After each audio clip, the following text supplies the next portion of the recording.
I still want a Cybertruck though. We'll get your Cybertruck, I man. still want a Cybertruck. It's like Elon, make a version of Cybertruck for me and Nick that we can just disable all incoming and outcoming messages. There you go. We can lock it down. You need to have like the hood, like the exterior of the car being like what's that called? Is it called like a something cage, a Faraday cage? Yeah. So it blocks everything out. Nothing can go out and nothing can come in. The Faraday cage. Yeah, and like just get rid of the windows too. So like Faraday cage windows. Yeah. Everything is Faraday cage. You just drive around in a Faraday cage. Yeah. And you know what though? I think you might see car companies doing that in the future, whereas like they'll have something to disable phones inside the cars. Because like you look at Canada, right? It's pretty much illegal to use a phone now while you're driving, right? For the most part. Yes. So I'm sure there's gonna be some cars in the future that come out that will just like ban or I guess block phone signals. Yeah, they could easily do that in a number of ways, Yeah. but they need to figure it out in terms of like. I think it's scary because I think there's a lot of reasons you would maybe need to be on the phone while driving, right? Yeah, there's a lot of different things like this. Yeah. So like if you're driving and but also like you have to differentiate between the person that's driving on the phone and the person in the passenger seat. Things like there's real problems. That's true. Yeah. So just the person driving, they're always being hit by microwaves, right? Slowly, like frying them. That's great. But it's also frying. It's stopping their phone from working. Yes. And then you can like direct who in the car. Like if you have that annoying passenger that's always on the phone, it's like no, just. Yeah. Yeah. No, it's interesting because I think with the whole like driving while talking on the phone, I definitely understand it to some extent. Understand what? Like distracted driving, right? Like you want people to be 100% focused on driving. Oh yeah. But I feel like if you're on the phone and your hands free with somebody, I think that's allowed. It is allowed. Yeah. But there's been talks.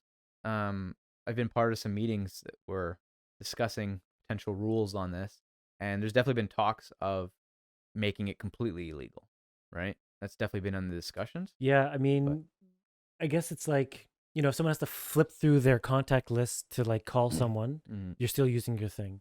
But changing your radio, right? Yeah, with changing your radio. So there's arguments, but if it's like easy, like if it has to be like a voice activated thing, like you have to say like call whatever. Yeah, there's no problem with that. Like what's wrong with having a conversation? You talk with people in the car. You listen to the radio. You sing songs, whatever. Yeah. Yeah, and again, I hate driving for the most part. Like I shouldn't say hate drive. It depends on the car I'm driving, honestly, but 99% of the time, I'm not a fan of driving. Like if I have to drive to the grocery store and back, I don't care. Like I'm not a fan. Or if I have to drive to work and back and do the same trip every day, or if I have to drive to like Toronto, like if somebody else was like, "Hey, I'll drive," like okay, I'm down with that, and I'll sit in the back seat and sleep. I'm down with that.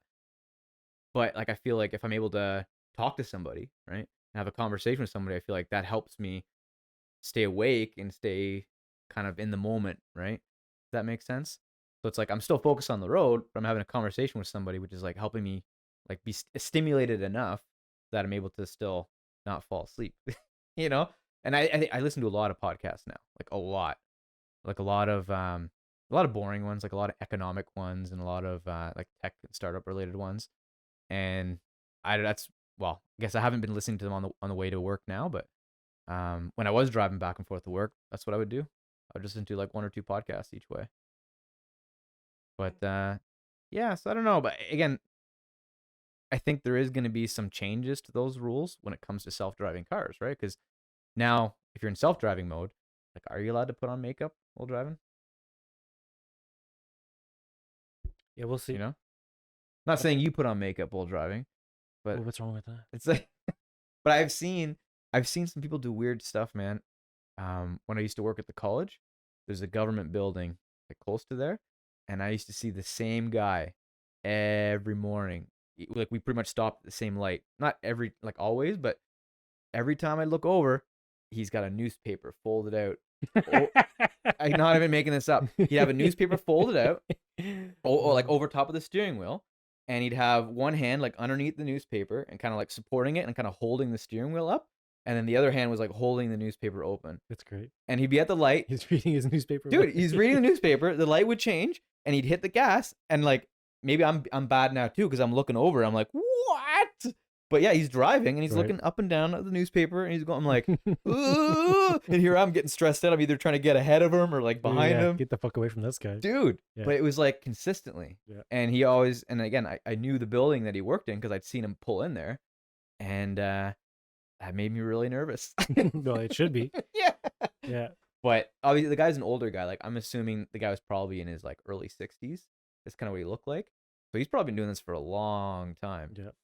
I think like stuff like that or whatever, but like I think like texting while driving or whatever, if you're on your phone, I think that should be like I think feel very harshly. I think that should be like attempted murder. Like you're driving, I don't care if you're driving in the middle of buttfuck nowhere or whatever, like you're basically saying I don't care. Like you're not paying attention. You aren't. So I feel very strongly about that. Yeah. I think it should be very, very like, and it doesn't make sense to have fines because fines, the way fines are structured, like Only rich people can do it. exactly like Yeah. it should be like actually a percentage of your yearly income. I think that's how fines should work because then if it's like if it's a $200 fine for you, you make X dollars a year, Mhm. then that's a certain percentage and that whatever. That's 100% of my income. There you go. Say, but like for someone who makes 10 times as much as you, whatever. Mm-hmm. So if you want it to actually mean something, I think it should either be like it should be like based on how much you generate. Yeah. Or like blood. You have to take Yeah. blood. Yes. Yeah. Like a human sacrifice. Yeah, You yeah. have to sacrifice your firstborn. Yeah. No, well, not on somebody else, but it's like, it's like, oh, this is your 10th time texting and driving. It's liver time, buddy. It's Yes. Yeah. I agree. So, yeah, I don't know. It's